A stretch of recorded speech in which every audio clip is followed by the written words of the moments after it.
Watching TV has changed over time. Streaming has become the new norm. That's why Golden State Media Concepts television podcast dives headfirst to the world of cord cutting. Want to be on the loop of what's hot in Netflix? Or if it's not a preference, what about original shows in Hulu? We've got you covered. Join us as we fill in the blanks and talk about movies to stream and what show you should be binging. This is the Golden State Media Concepts television podcast.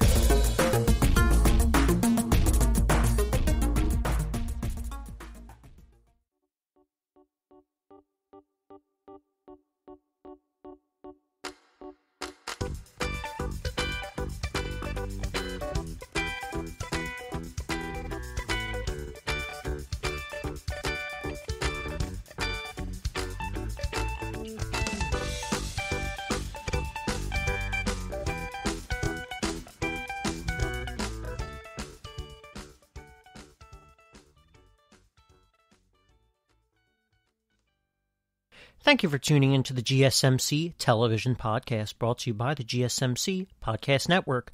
I am your host, Casey. So I hope everyone is having a wonderful day today. So we have, as usual, 4 segments lined up for this podcast. We will first be talking about The Circle, episodes 5 and 6. Then we'll be shifting gears and finishing out The Wilds, which last podcast, I spent a lot of time on episode 9, so we'll be finishing out with episode 10 this time. Then we'll be shifting gears to Your Honor, episodes 5 and 6. And then, to end everything, we'll be talking about Good Girls, episode 3. Alright, so picking up where we last left off with The Circle, like I said, we'll be talking about episodes 5 and 6. So, as we last saw Savannah's elimination, Courtney then, because of Savannah's choosing of Courtney, was named the Joker. Now, the Joker, for those who don't remember, which you should all know, the Joker is a new role that is added into Season 2, in which they can influence the game, at least from what we saw, in one way, where they get to talk to the new incoming people. And the 2 new incoming people for this episode were Mitchell and Kat.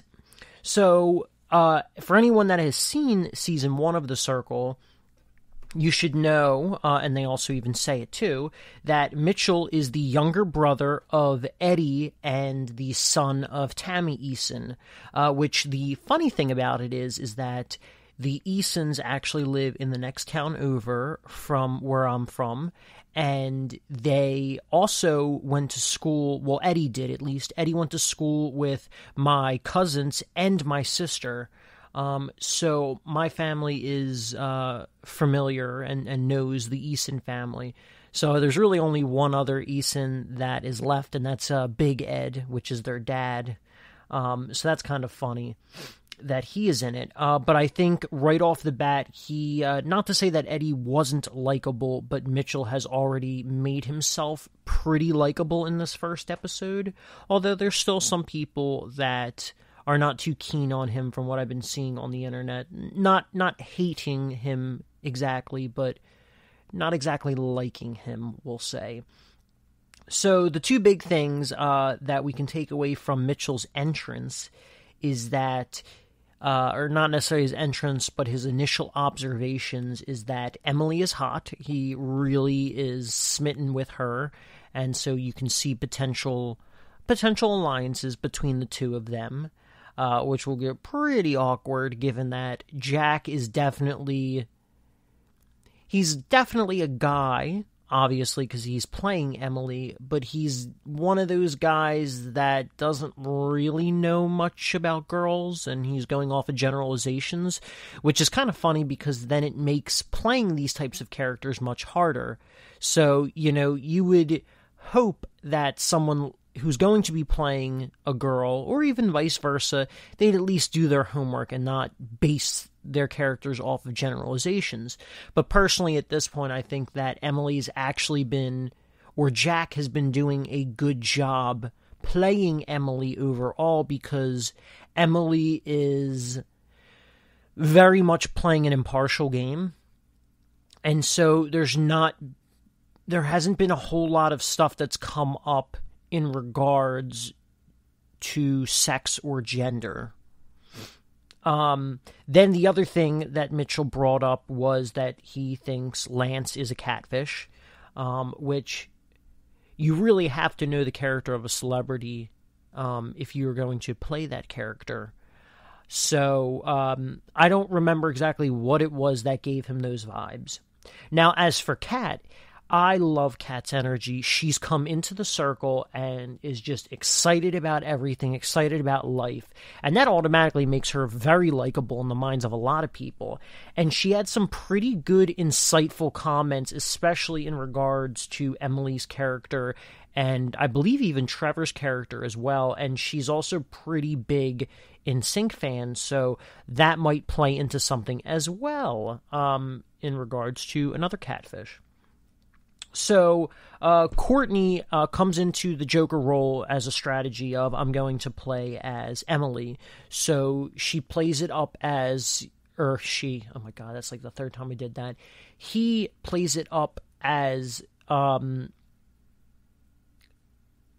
more like feminine way of talking, but then throws Tara Alicia and Chloe under the bus, which then, if anyone's thinking about it, your initial thoughts would be, okay, well, there's only 3 girls in the circle, and if these 2 girls are getting thrown under the bus, it has to be Emily, which I feel like if you even take an extra second to think about that, it's also insanely stupid to assume that it would be Emily, because a player would have to be pretty freaking dumb to out themselves while throwing their allies under the bus.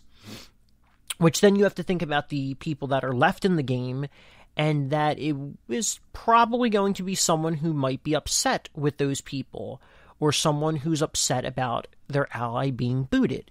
Which I think then clearly puts the target or the person as Courtney. But people seem to be pretty fooled by it. Then we had a little game, or where they got to upload a couple extra pictures and some hashtags and stuff like that. The Two-Faced game, which then Chloe becomes instantly smitten with Mitchell. There's a part of Chloe that I absolutely really love. There's something very genuine about her character, or not saying that she's playing a character, but I mean the character of herself. And she's instantly swayed by attractive-looking men, which is kind of funny, but also is just like, oh my god, like, it just feels, yet again, my word of this game is vapid. It just feels very vapid, very surface stuff. She is instantly hooked with an attractive man, and a man that will flirt with her a little bit. Which is why I kind of like her relationship with Trevor, because, yeah, she likes Trevor for his appearances, but I think she's falling for Trevor for his more respectable side, which obviously is, yet again, another catfish. So, anyway, that aside, that was kind of funny. So, yeah, you get this little Mitchell and Chloe, thing, and then we have Trevor starting the Black Queen's chat, which is Trevor, Kat, and Tara Alicia. Oh my god, I forgot her name for a second. Tara Alicia. And, asks for advice. Feels to me like he's laying it on a little thick. But they seem to be, falling for it. Not like falling for it, but just kind of having that conversation. Which I love, actually, to see that the 3 girls, even though one of them's posing as a guy, are getting together. Because I feel like in a lot of these reality competitions, you don't get a ton of representation, and we're seeing that representation now. And so I really like that is the case. Moving on a bit, you have some interesting chats between Mitchell and Emily, as we pretty much expected from his initial observations, that he was going to be smitten with Emily, because Emily doesn't come across as the promiscuous girl that super out there girl, almost very girl next door, and it seems like that would be Mitchell's type. He's looking for some girl that's a little bit more low-key, rather than someone who's really strong in their personality. Which then you also got the Mitchell and Chloe chat while she was in the bathtub, and there was some very provocative flirting, the most that we've actually seen this season so far, and probably in both seasons of The Circle so far as well. So the episode ends with Courtney getting to finalize his power as the Joker, in which he gets to choose an influencer. And so I think, assuming you can't choose yourself, the influencer role has to obviously go to one person, which is River, because River does give off more passive vibes, and I think River and Courtney have a pretty decent relationship, so that would hopefully save Courtney, whereas the other people would have been Trevor, Lance, and Chloe, and Chloe and Trevor are pretty tight, and Chloe has, or seemingly has, tight relationship with Tara Alicia and also Emily. So that was a good play on Courtney's spot. So then we have some rankings go on, and and I think this is probably one of the first times in both seasons that I was a little lost on what the rankings might be, but at least what I was hoping, a certain person wouldn't be an influencer, which we'll get to that in a second. So on the other side of things, too, we have an interesting conversation after the Joker is revealed, and that River gets the spot of influencer, in which Tara Alicia is just like, gotta talk to Kat. Kat is probably the best bet in giving me the rundown. We're both black women. We both live in Texas. So that led to a pretty interesting conversation and a really cool alliance that I would like to see happen between the two of them. Because I really like Kat and I really like Tara Alicia. I think Tara Alicia, right from the start, seemed to be a pretty tactical and even strategic player. So I really wanted to see something happen between the two of them, and we kind of did. They got a little bond together, and it led both of them, both being relatively straight shooters, being like, all right, well, like, what's the deal with the Joker?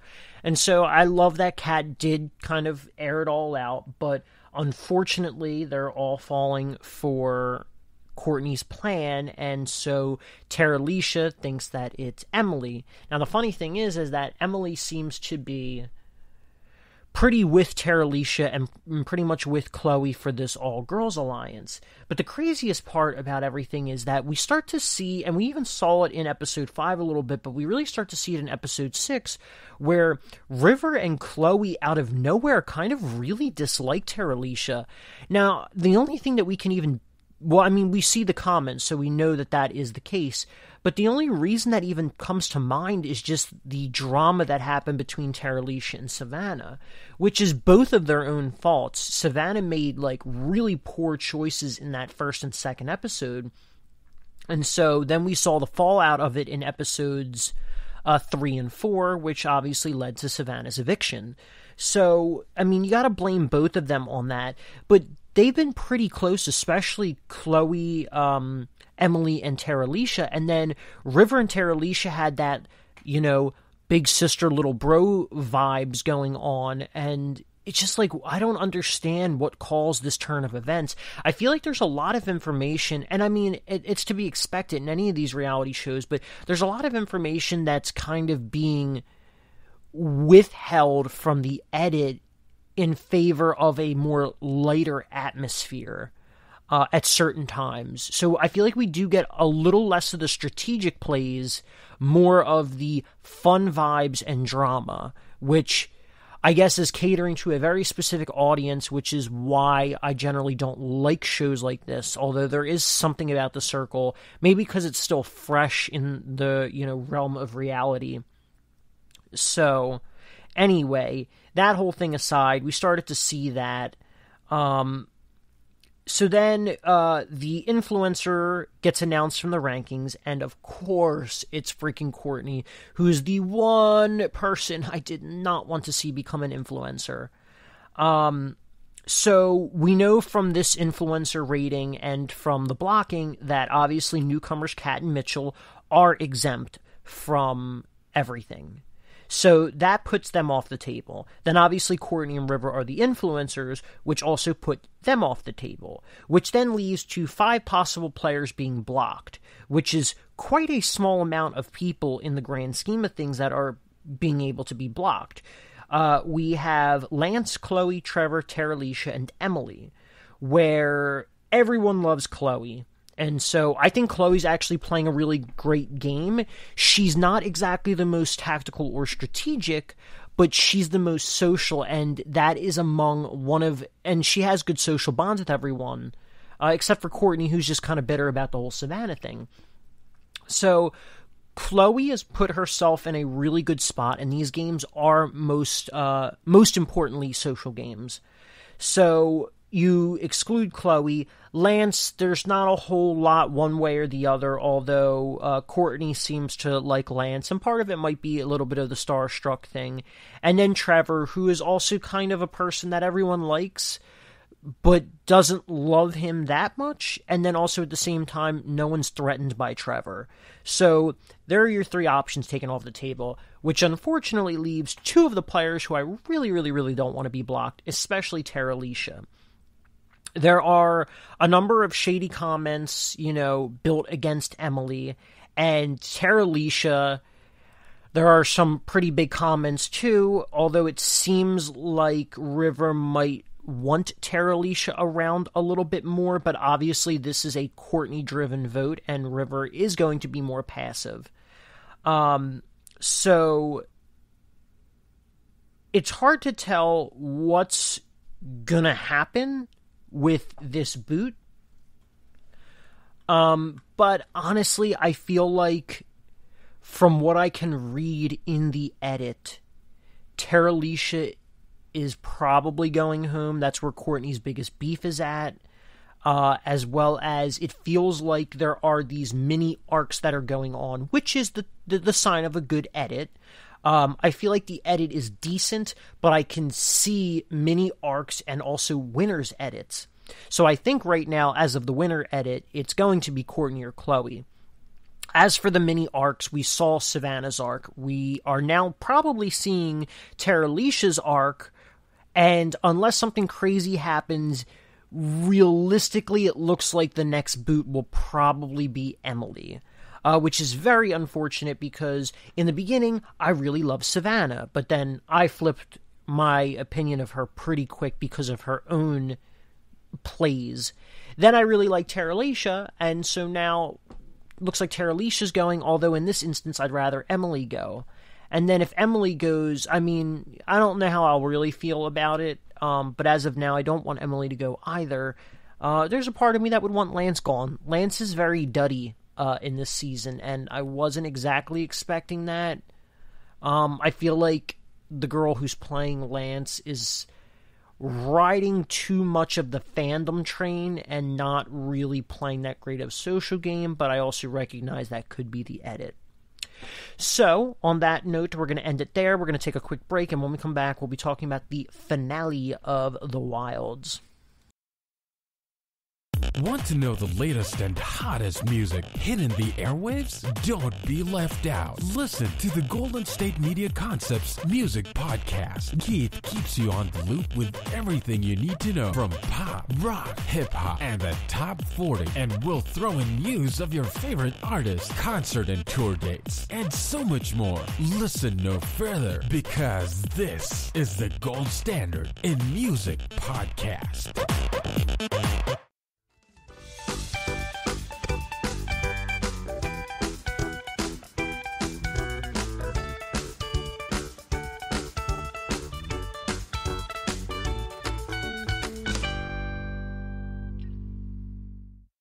All right, and we are back. So, we just finished talking about The Circle, Season 2, Episodes 5 and 6.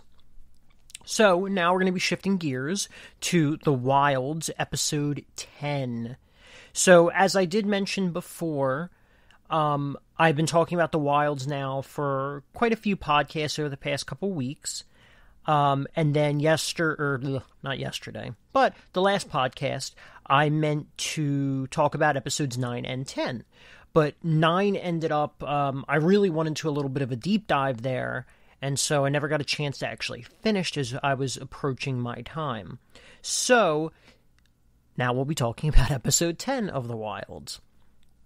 So, episode 10 is day 23, so it is the day after everything happened with Leah and her breakdown / being drugged, where she saw everything with Nora, and then also we had the build to both Shelby and Tony's relationship. So for this episode, it's kind of the aftermath of everything. We also had, I completely forgot, we also had Rachel. She finally got over her, not fear of water, but her not wanting to get back into the water. When she went in to go save Leah, she, dove right in after, Nora exposed her a couple episodes ago. So anyway, for this episode, it starts off pretty much the next morning, and you see a lot of interaction with all the girls. I feel like Dot's kind of really taken a back seat in the past couple episodes. I think the last big relevance we had of Dot was when they were relocating and everyone started looking to Dot as a leader, but she didn't really want to be the leader. So anyway, Shelby and Tony wake up in the spot where they hooked up underneath the lychee tree, and they have a conversation, and it makes sense, where Shelby is really happy, about everything that happened with her and Tony, and she enjoyed the night, but she isn't quite ready to talk about it, and I think even let the other girls, in on what's been going on, which makes complete sense, because you have to think, when it comes to Shelby's character, she's, 17 years old at this point, maybe close to 18, so she's pretty much had her entire life growing up with, I believe her dad might also be a preacher, but, this super religious household that is very, very homophobic. She has had a very strong upbringing where she's got to do this, that, and the other, and that her dad runs a gay conversion therapy group. In addition to that, because she's in the pageant world, she has all these expectations she needs to live up to, and even just the pressure of everything with her teeth, which that in itself makes a lot of sense too. It's just a lot to deal with, and I'm sure it's a lot for her accepting it on her own, not including the added pressure of a bunch of other people. So it's much easier to manage with just one person. So anyway, you had all of that. Then you have on the campsite, Leah pretends to not remember what had happened to her the day before. While yes, she was probably a little out of it because she was heavily sedated due to her breakdown.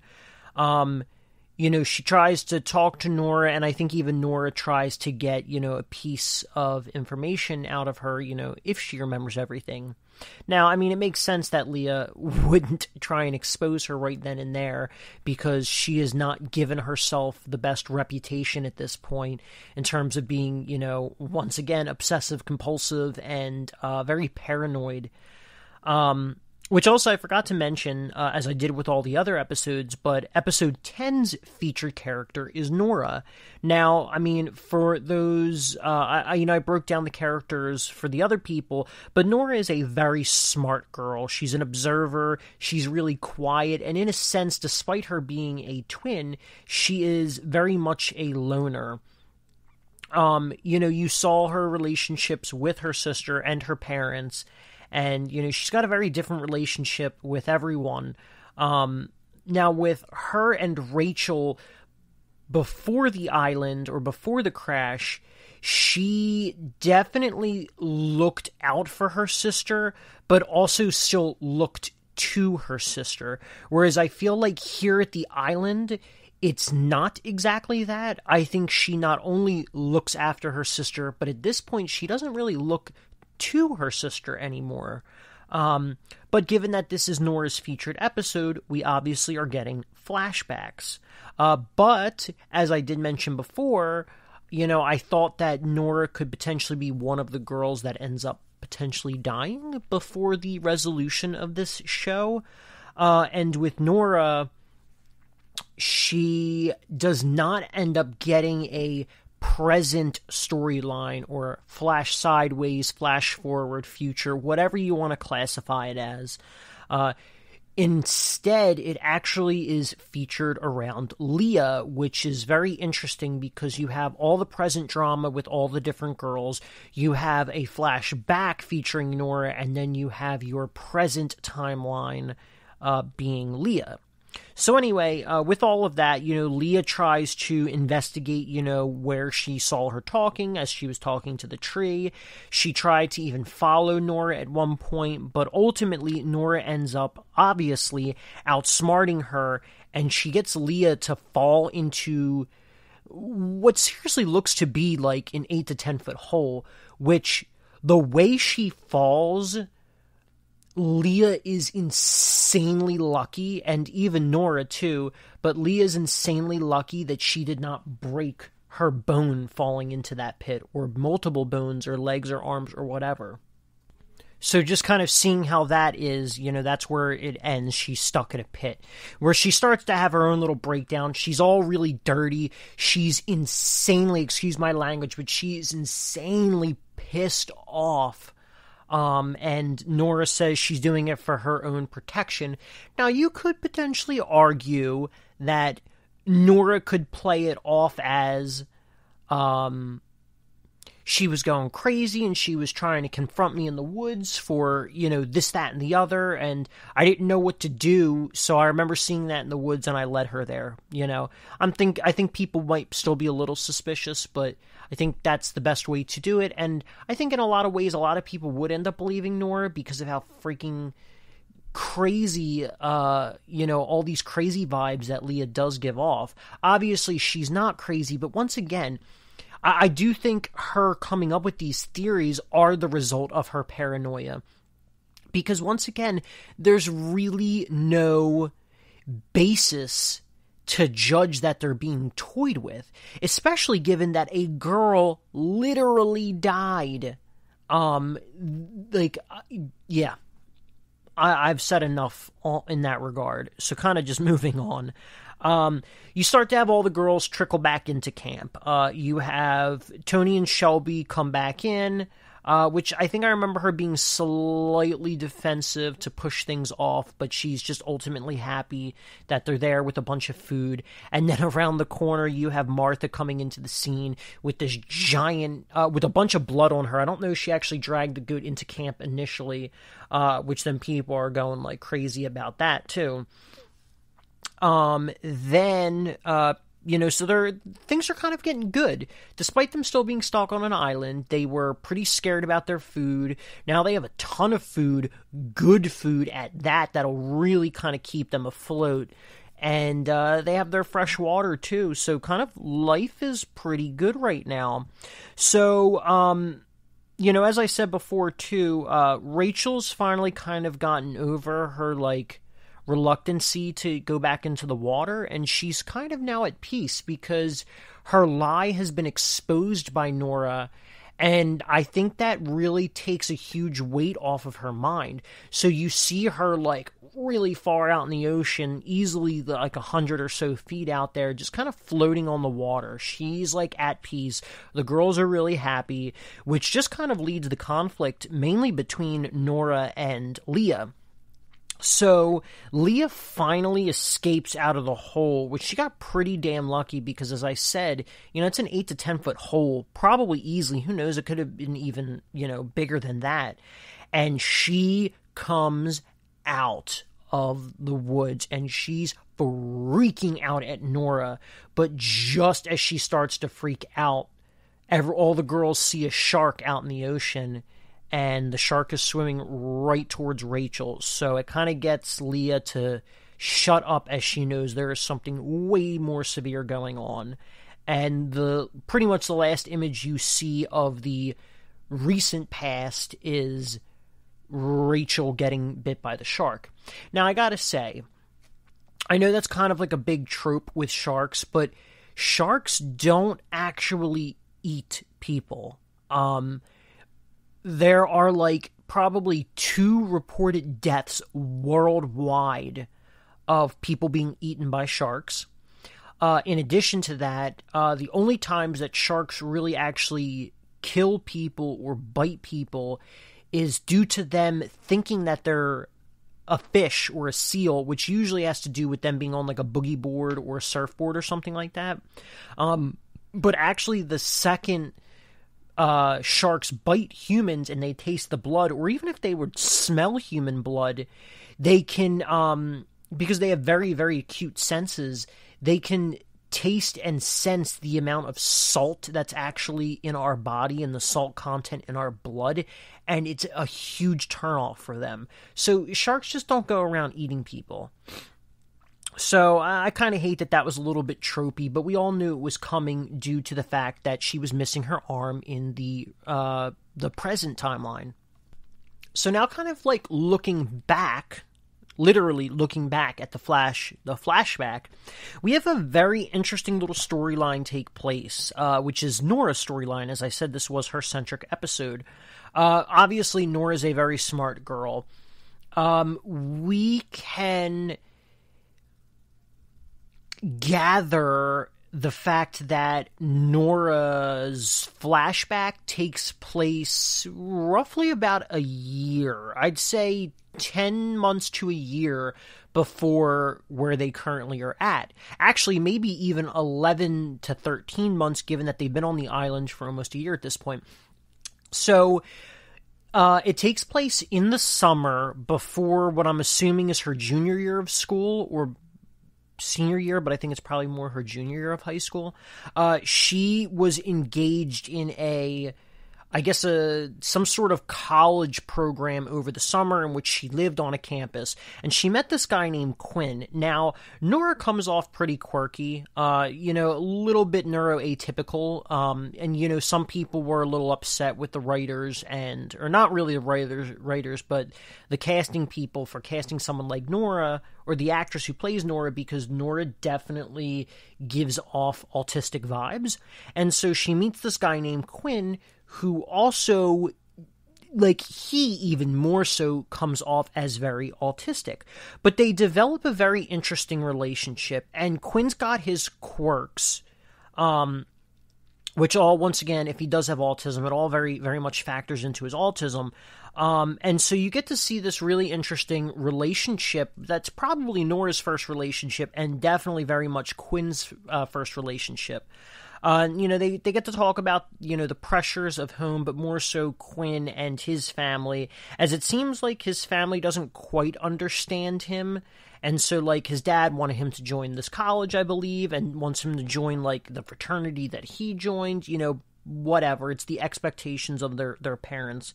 And that's something that very much plays into the theme of one of the themes of this show.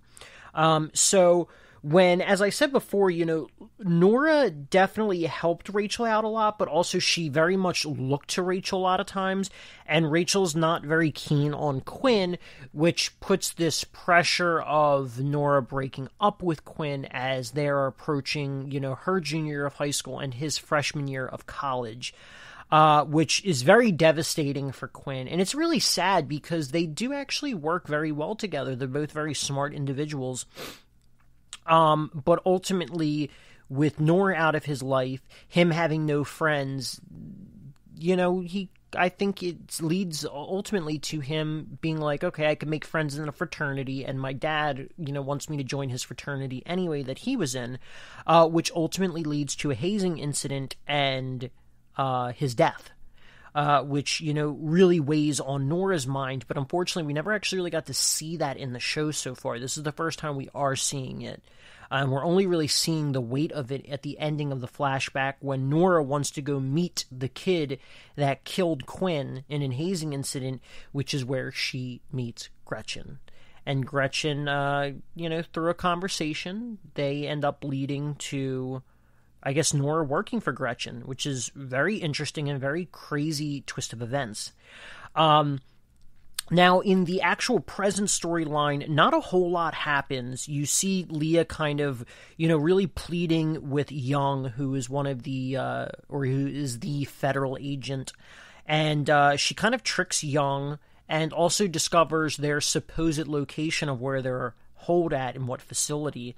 And between that and Shelby's note, saying that Leah was right, it ultimately leads to, once again, Leah tricking Young and escaping. Now, the whole time during the escape segment, you get this...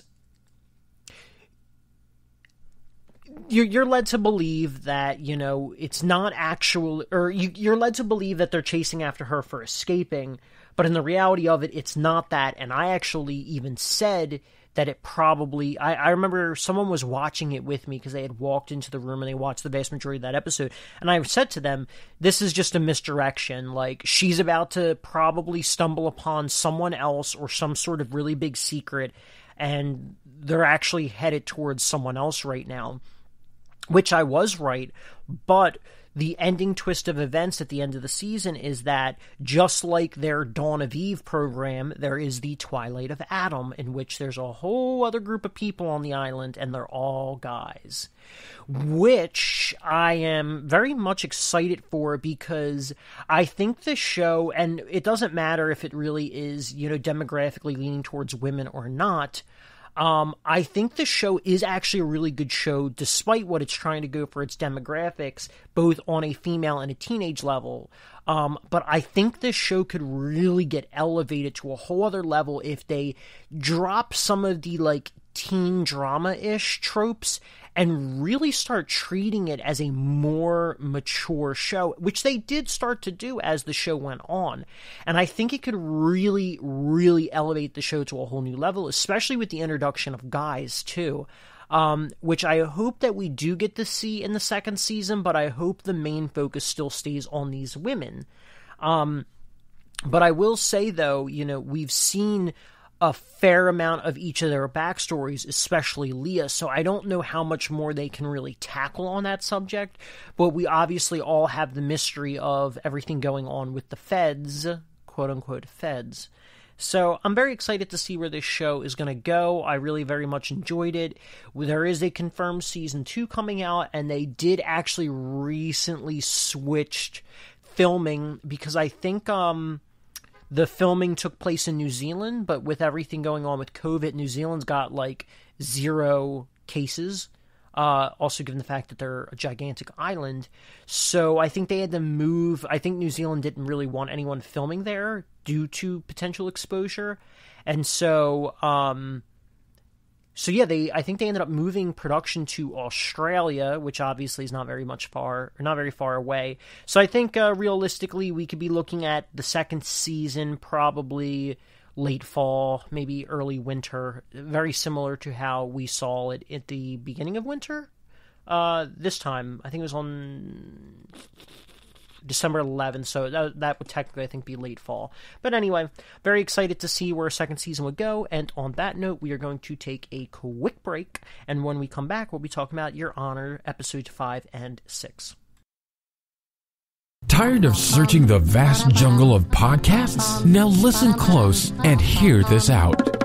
There's a podcast network that covers just about everything that you've been searching. Hey! The Golden State Media Concepts Podcast Network is here. Nothing less than a podcast bliss with endless hours of podcast coverage. From news, sports, music, fashion, cooking, entertainment, fantasy, football, and so much more. So stop lurking around and go straight out to the Golden State Media Concepts Podcast Network. Guaranteed to fill that podcast itch.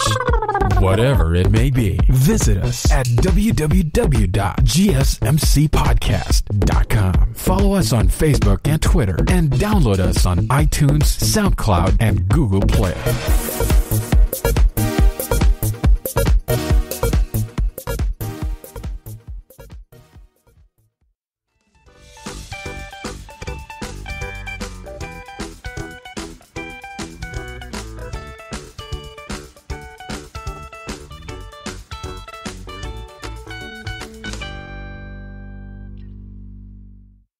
All right, and we are back. So, we've already talked about episodes 5 and 6 of Season 2 of The Circle. Then we moved on to the season finale of The Wilds, and once again, it will be coming back for a second season. Also, I need to try and remember to say this more often, but for anyone interested, The Circle can be watched on Netflix, and The Wilds can be watched on Amazon Prime. Both are exclusive content to both of those streaming sites. Now, as we shift gears, we're going to be talking about Your Honor, episodes 5 and 6, which that is a Showtime show. So, to my knowledge, you can only watch it on Showtime. If you have a Showtime subscription, you can watch it on your cable box, on demand, or even linking up your Showtime subscription to like Hulu. You can watch it on Hulu as well. To my knowledge, those are the only areas, but it is a Showtime show. So, in the previous episodes of Your Honor, we had obviously everything happening with the incident, a lot of really heavy stuff those first 3 episodes that made it very difficult to watch, not in terms of, ugh, this is boring, but this is really mentally and emotionally heavy. And so, so we had all the stuff that happened initially with Rocco, and the whole thing kind of being pinned on a possible retaliation of Desire against the Baxter family. And then we obviously had all of the schemes by Michael Desiato in trying to cover up his son's crime. And we also saw a lot of Adam's guilt manifesting, which I know did really make a lot of people mad at Adam's character. But as I said before, and I'll say it again, you do have to realize that not only are these people supposed to be written as human beings, but also Adam is a teenager. He's still a kid, and that was a pretty traumatic event for anyone. And I think they did a really good job at depicting that whole event, because that made me even anxious and, had this really horrible feeling in my chest. So I couldn't even imagine to the person who's actually actively involved in that and what you would do. It's just very crazy. Yeah, I think we all need to cut him a little bit of a break.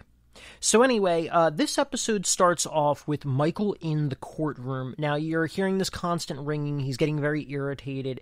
And then it's kind of like funny enough, the phone's actually coming from his desk, which then people could have called him out on, but no one did. But it wasn't even his phone. Someone had snuck into the courtroom, placed a phone there, and sent multiple messages, in which we find out that someone knows of the crime. And you're like, holy crap, like, who knows about what's going on exactly?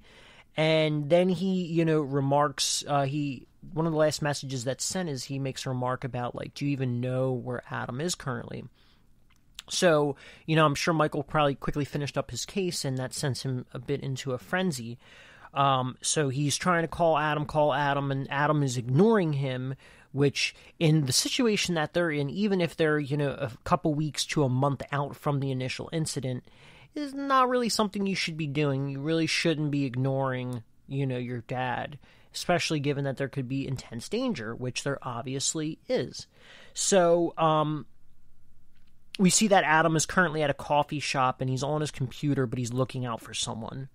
So, going back to Michael, Michael goes home, and finally we have an interaction with the neighbor. And, as I said in the very beginning, I really thought that something was going to happen with the whole neighbor storyline. but it was really hard to tell what it was going to be. I still think that she's going to come back in a very major way, because we haven't really had any interaction with her. We've just had a bunch of segments of, like, her being silhouetted and watching everything that's going on, and you kind of get these, like, hoarder tendencies, because I think you saw, like, a pile of, like, newspapers or something. So she's a little bit crazy. Which could easily be that she ends up being dismissed by people, but also the fact that she knows more of the truth than most people do, or at least your average person. So she mentions that some guy with the horseshoe emblem on the car, stopped by, in which Michael sees the article that's been posted on the door, and then, ends up finding out that Django is sick and had a seizure because someone forgot to give him his medicine, i.e. Adam. And Adam's usually very much on top of that. So it's really sending Michael into a frenzy, because you're almost under the assumption that someone actually did this to Django at first. But in the reality of it, no, it's Adam forgot to give him his medicine. And so he's very lucky that Django did not die. Now, going back to Adam is in the coffee shop waiting for someone, and of course, this is another manifestation of his guilt, but he's waiting for Fia Baxter, who is Rocco's older sister. And so they have this interaction. I believe she enters with the rest of, like, her schoolgirls, because I think they probably go to, like, a Catholic school or something like that. She's always in, like, this very Catholic school, like, get-up, especially with the whole skirt. And so they have an interaction because she recognizes him from the memorial service. They had a very distinct, like, face-to-face look as they bumped into each other.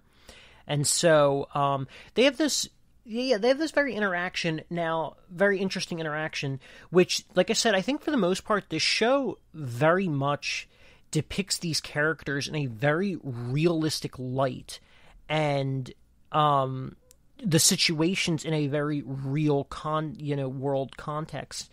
And I really actually appreciate that, but it also makes the drama of the show very, very hard to watch at times.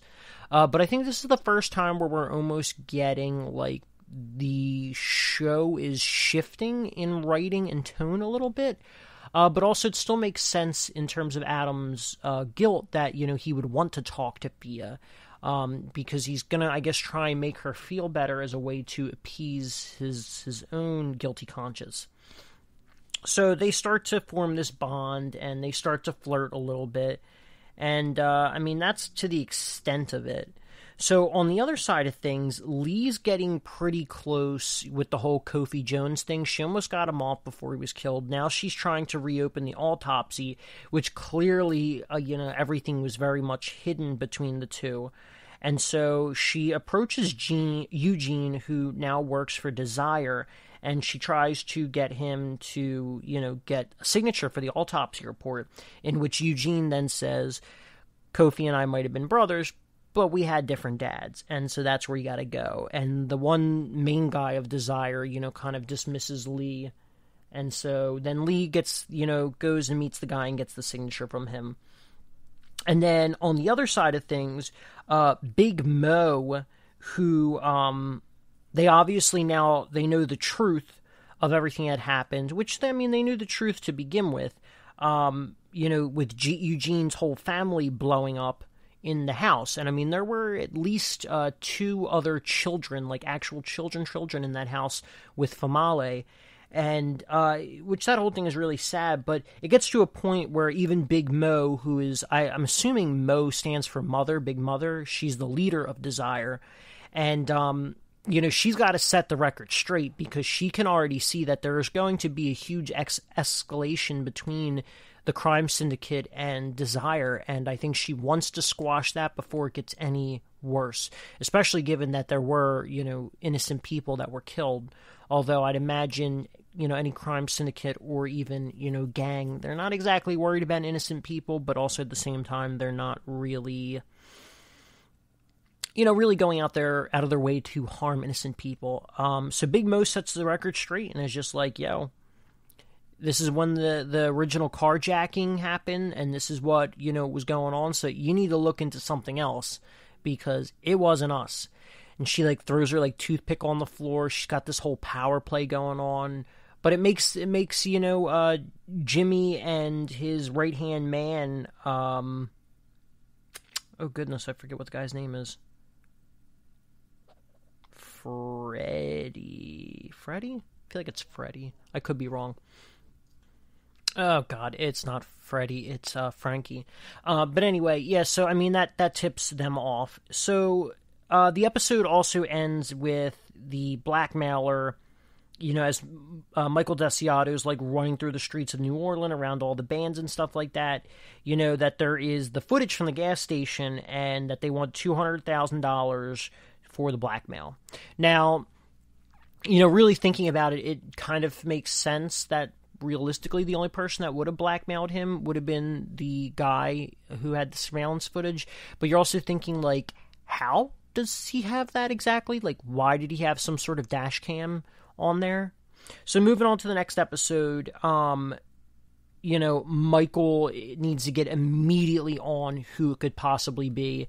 And so he kind of gets Nancy, he lies to Nancy with a pretty intricate story, and that's how all of Michael's lies are. He's very, very detailed on these lies, and as a judge, I mean, he definitely knows that the devil's in the details. Like, the more detailed story is the more believable, but also sometimes, with certain cases, if it's too detailed, it looks a little too polished.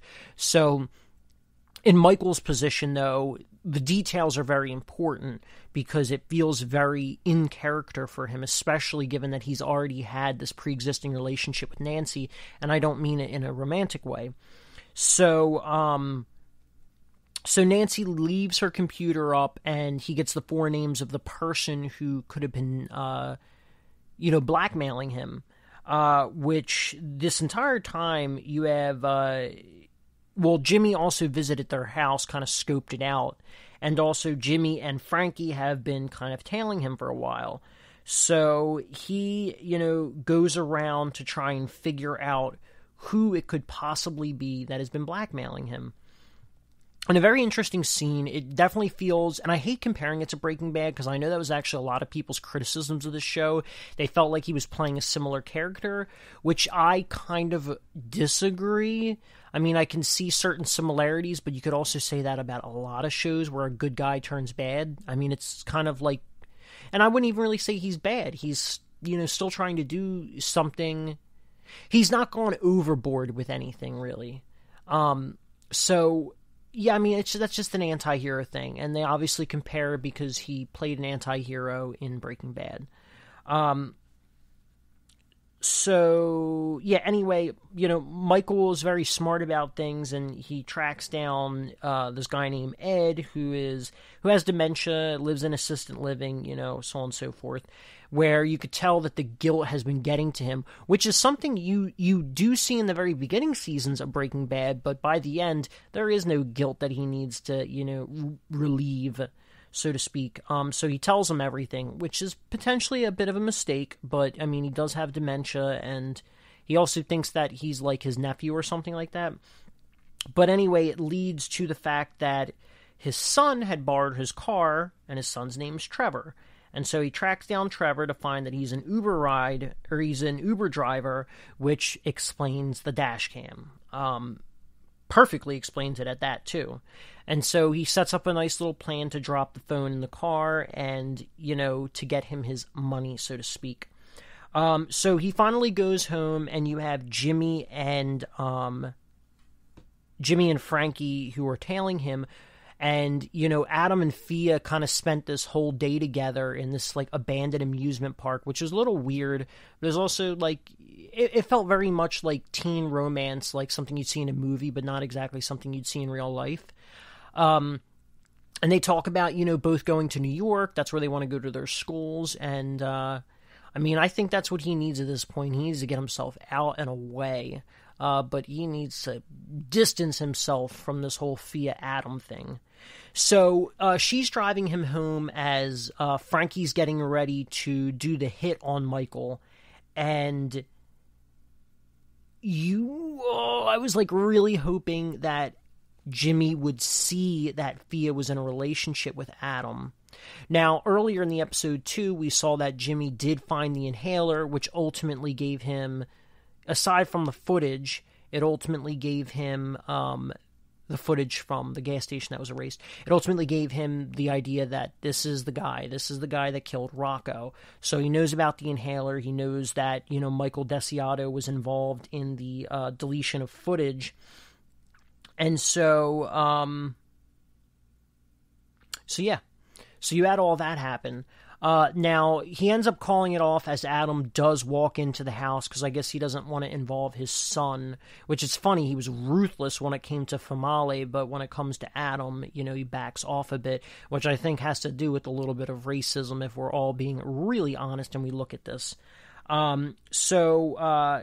Later in the episode, you have, Fia and Jimmy talking, and Fia's talking about Adam and how she's really smitten with him. She doesn't know a lot about him, but she senses the good in him, in which Jimmy's like, well, we should have a dinner, and I can size him up then, which I already feel like I know what's going to happen with this. They're going to have that dinner. Adam's going to freak out in front of him and pull out his inhaler. And that is going to be the only sign that he needs. The bloody inhaler at the crime scene, the inhaler at the home. That's it. He'll put 2 and 2 together whenever this happens. If it happens in the next episode, which there's still 4 more episodes, 7, 8, 9, and 10. So, I mean, I don't know if the dinner's necessarily going to happen in episode 7, but I could see it happening in episode 8, in which there's going to be a lot of fallout.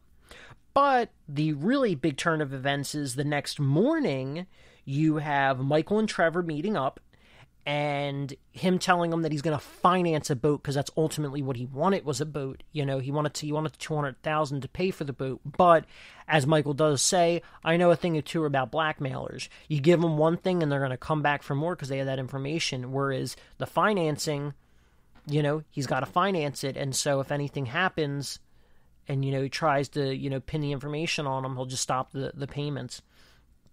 But unfortunately, Jimmy and Frankie are there. They snatch both of them in broad daylight at the shipyard, although it's mostly, there's really no one there. And Michael kind of throws Trevor under the bus, in which then Trevor gets shot in the head. And that's how the episode ends.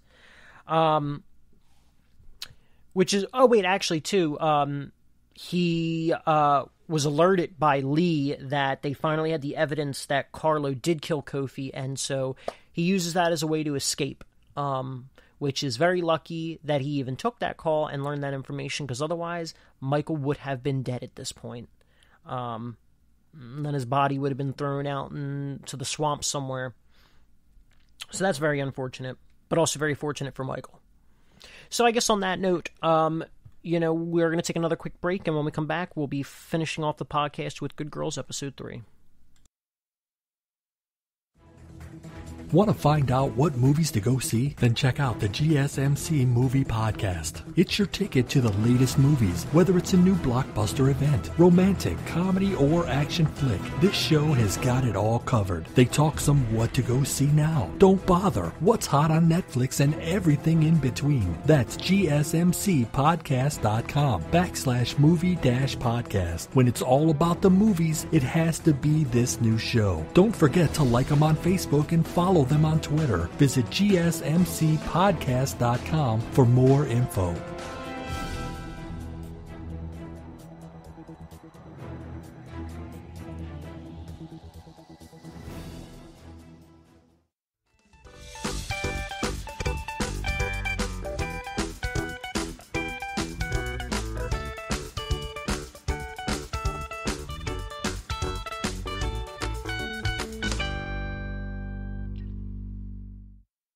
All right, and we are back.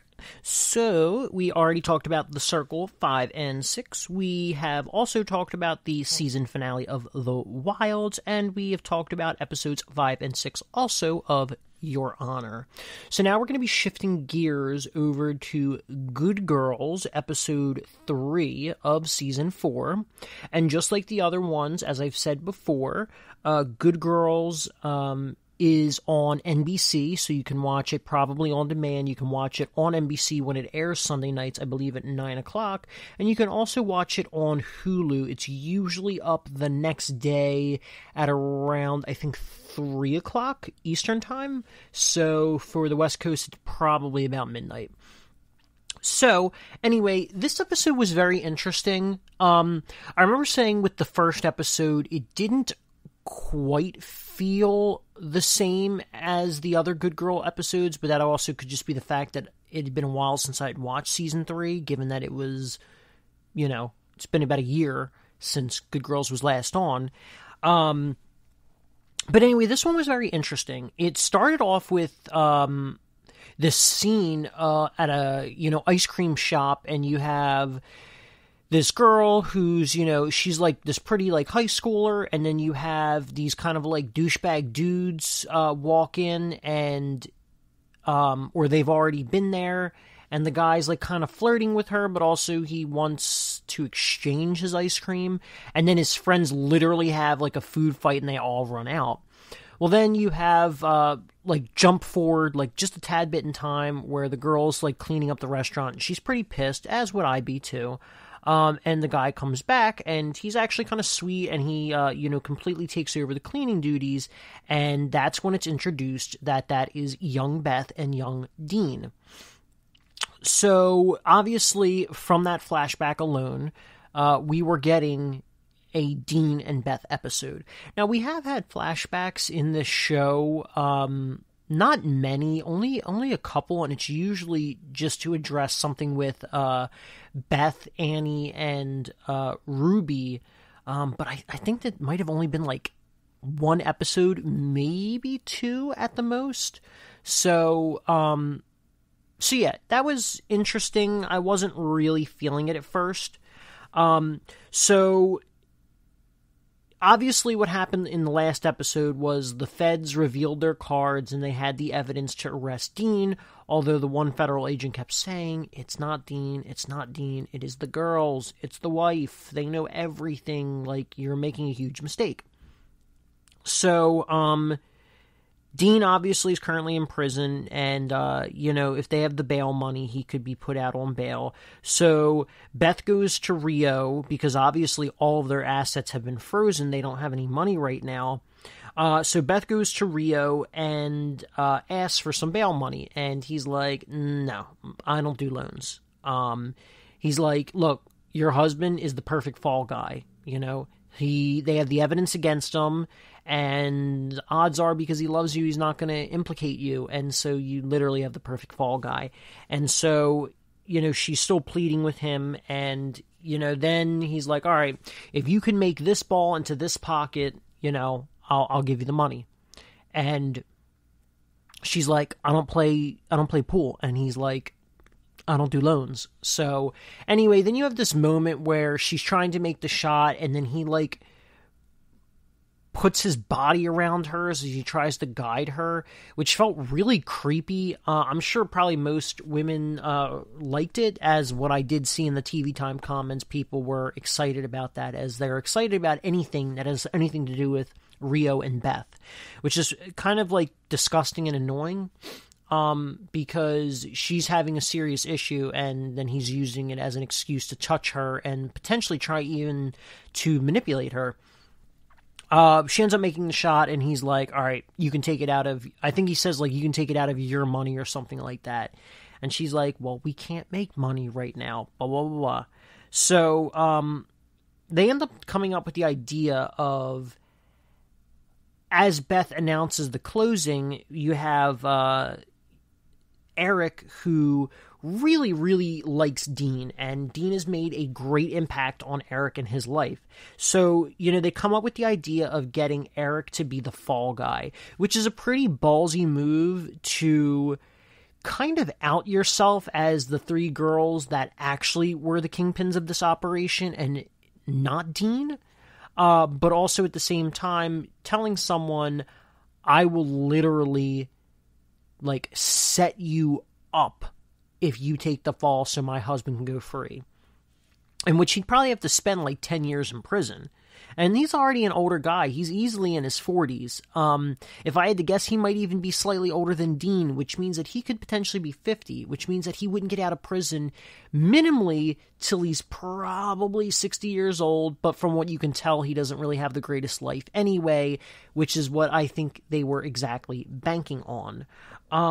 And Eric is 100% on board with it, because this is another thing that, once again, you've seen with Dean, is that, Dean did make a positive impact on his life, and he even goes into it and says, like, people ignored me my whole life. People before it became Bowl and Bubbles, people literally didn't even get my name right, and people treated me like trash, or, more so that I was invisible, and so that is why he's willing to do this.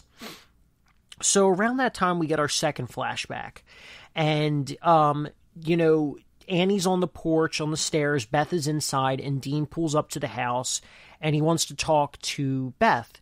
Although you can tell that she's upset about something, but they don't really go into what she's upset about. And so he pays, Annie money so that he could see Beth. And he's like, yeah, I wanted to ask you to prom. And she drops whatever it is they were fighting about or whatever, and they decide they're going to go to prom together. Now, based on everything we know about Dean in the past, my mind would almost go to the whole cheating thing. But if Dean had cheated on Beth when they were teenagers, that would have been something they had brought up in seasons 1, 2, and even 3, as that whole cheating storyline was playing out. But it was mainly only really playing out in season 1, and then it was brought back up, I guess, in season 3 when the one owner kissed Dean, which Dean refused and put his foot down. And that's another thing that we've seen in the show so many times with the fans, is that the fans are literally quick to forgive Beth and, push her to Rio, but they're not quick to forgive Dean. Dean has literally only made one mistake in this show, and that was him cheating. And yeah, you can be angry about that, as I did not like Dean in the beginning because of that exact reason, but Dean is actually a really good guy, and he's really caring. Now, Dean and Beth, and I'm not necessarily defending their actions, but really trying to bring up the reason for their actions, but Dean and Beth knew that their life was kind of boring, and they knew that they were in some sort of rut, both in their life and also in their marriage, and they both went in opposite directions to deal with it. Dean would cheat on Beth with these girls that clearly meant nothing to him, and then Beth went into organized crime. Now, at the end of the day, they're both bad, but Beth's actions are significantly worse. And they had a couple outs. A couple times they had clear outs to get out of the crime, and Beth dragged all three girls, or all three of them, right back into it. And so over the seasons, you saw Beth was the reason that Dean lost his business, and then Dean became a stay-at-home dad, and you saw the really, caring side of Dean, and, he still loved Beth, and he wanted to make that relationship work. And you saw, especially with the introduction of Bowl and Bubbles, that he thought that this was their opportunity to, get into business together, and as a fun adventure for them. And I really liked it, And Beth has caused a lot of harm. She's caused not only harm to herself, she literally almost got Dean killed when he got shot. And her kids are also in danger, as all these criminals are literally just popping in and out of her house. And so it was also interesting when people got really mad at Dean for almost taking the children away from Beth. But, for their safety, they kind of should be taken out. And now look what also happened. Dean was literally arrested for something he had no clue that was happening, and also that was completely Beth's fault. So, yeah, that whole thing is just a freaking shame. So, as a part of their plan to get, Eric to take the fall for everything, they need Stan to steal, a bunch of ones so they can make fake money, but also money that's not really that realistic. So it's kind of easily flagged. So, Stan steals the money, and then his boss walks in the room. Now, it doesn't seem, although I've heard conflicting arguments from people online, it doesn't seem like the boss actually caught on to the fact that he stole the money that he was actually currently stealing when his boss walked in, but more so, he was suspicious about the truck fire, which I guess supposedly they had to deal with, and then in addition to that, also the fact that he was running that operation with the girls behind his back, which really made him mad. So this just shows that, unfortunately, because I love Ruby and Stan the most, I think they're my favorite couple. And, individually, they might be some of my favorite characters in this whole show, because Ruby definitely is my favorite character. But Stan is now getting into much, much deeper crap than, than a lot of the other people are. He's going down a pretty dark route that we have no clue what is going to ultimately be the ending goal or ending result. So with that money, they make a fake batch. They give it to Stan. Stan goes to the bank, and no one flags him down, which, as he said, is kind of the story of his life. Like, literally, even the cops stole, like, $40,000. 40,000 counterfeit dollars, which was kind of funny, but also a little crazy. But yeah, Stan said, or as Eric did say, like, story of his life. People ignore him. People always ignore him. And so it was kind of sad to see, because you feel bad for him, but I think it also makes you feel a little bit more sympathetic towards Dean. So, this episode also featured the continuing story of the distance of Annie and Ben, in which it kind of comes to a boiling point, but ultimately Ben's like, look, I don't hate you. But you can also see that he does want to distance himself from his mom because it weighs, and he wants to be just a normal teenage boy. And they ultimately decide that they are going to part ways, kind of, as Ben will spend significantly more time with his dad, which I think is what Annie needs on a couple levels. One, she needs that on one level as a character because Ben's kind of been her, like, one super crutch. But also, and that it can also help her hopefully heal as a character mentally, but also I think this is her way of having this weight taken off of her in terms of her going further into crime, because she can heal mentally, but also without Ben, there's a lot less risk in what she does. So this could also be a much darker path for Annie without Ben in the picture. You had this really also weird scene between the hitman and Beth, as the hitman wants to sweep Beth off her feet and give her the life that she's always wanted, so to speak, which then Beth aggressively is like, all right, you want to have sex? Let's have sex. She literally takes off her underwear, and the guy's like, whoa, this is like not how I want it to happen. And I love that she set him straight.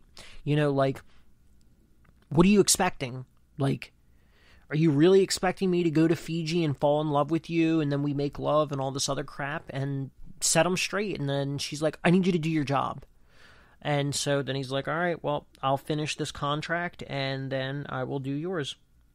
And so, yeah, so that was a very aggressive scene, but it was also really funny to actually see play out. Then you get the third and final flashback, and it's this really sweet scene where Beth's mom, a little bit of a trigger warning for anyone out there, Beth's mom tries to kill herself, and she's at the hospital on her prom night, and instead of Dean, going to prom or being angry or being sad, he's there for Beth. And, you could say that, he was only doing that to get in good with Beth, but also I think at this point, it's actually really who Dean is that he really does care for people, and he shows his love in many ways. And he really is a great guy, despite all the cheating stuff. Like, his character, he's almost becoming a very tragic character in the grand scheme of this show, which that flashback just further pushes the story that at the end of the day, Dean's going to do what he's going to do for Beth, because despite everything he's so aggravated about, he still loves her, and so he takes the fall. And Beth at least brings the kids around so he can see the kids, but I don't think the kids truly understand the gravity of the situation. And I guess to, top everything off, the feds have raided the place, and somehow they've missed the note on the back of the picture, but Lauren Lapkus's character, she picks up the picture and takes a look at the family, and that's kind of how it ends. And we see the note that's on the backside of the picture, which I never realized that she actually wrote it on the picture. I thought it was a note inside the picture frame, like on a note of like a separate piece of paper.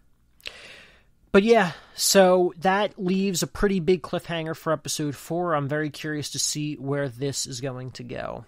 So on that note, we're going to end it there. So thank you for listening to the GSMC Television Podcast, brought to you by the GSMC Podcast Network. I'd like to ask that you please remember to subscribe to the show and write a nice little review. That really helps us. If you could please follow us on Facebook, Twitter, and Instagram, it would be greatly appreciated as well. Thank you so much for your time, and have a wonderful, wonderful day.